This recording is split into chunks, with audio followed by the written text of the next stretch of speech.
Weekend ஏதாவது ஒரு நல்ல மூவி போகலான்னு சொல்லி டிசைட் பண்ணி நம்ம பார்த்ததில்ல. ரொம்பவே நல்லா இருந்தது. டூரிஸ்ட் ஃபேமிலி ரிவ்யூ படிச்சுட்டு சரி கண்டிப்பாக அந்த படத்துக்கு போயிடலான்னு பிவிஆர் கலாட்டா மீனம்பாக்கத்தில் புக் பண்ணியாச்சு. சரி போயிட்டு ஃபஸ்ட்டு நம்ம கீதத்தில் கீழே நம்ம சாப்பிட்டுடலாம் லைட்டாக அப்படின்னு சொல்லிட்டு செட்டிநாடு டிஃபன் ஐட்டம்ஸ் அப்புறம் போண்டா, அதுக்கப்புறம் குழி பணியாரம் எல்லாம் ஆர்டர் பண்ணி சாப்பிட்டாச்சு. ரொம்பவே சூப்பராக இருந்தது. கண்டிப்பாக நீங்களும் கீதம் ட்ரை பண்ணி பாருங்கள். அது தியேட்டர் கீழே தான் இருக்குது. அதுக்கப்புறம் லஸ்ஸியும் சாப்பிட்டாச்சு.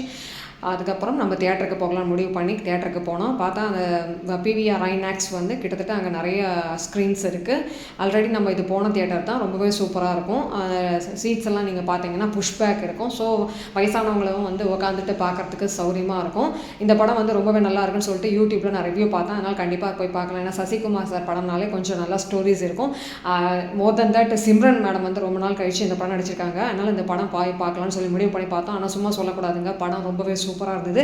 இலங்கை தமிழர்கள் அங்கே அகதியாக தமிழ்நாட்டுக்கு வரும்போது ப்ராப்பர் டாக்குமெண்ட்ஸ் இல்லாமல் வரும்போது அவங்க படுற வேதனை அவஸ்தைகளை தான் படமாக எடுத்திருந்தாங்க.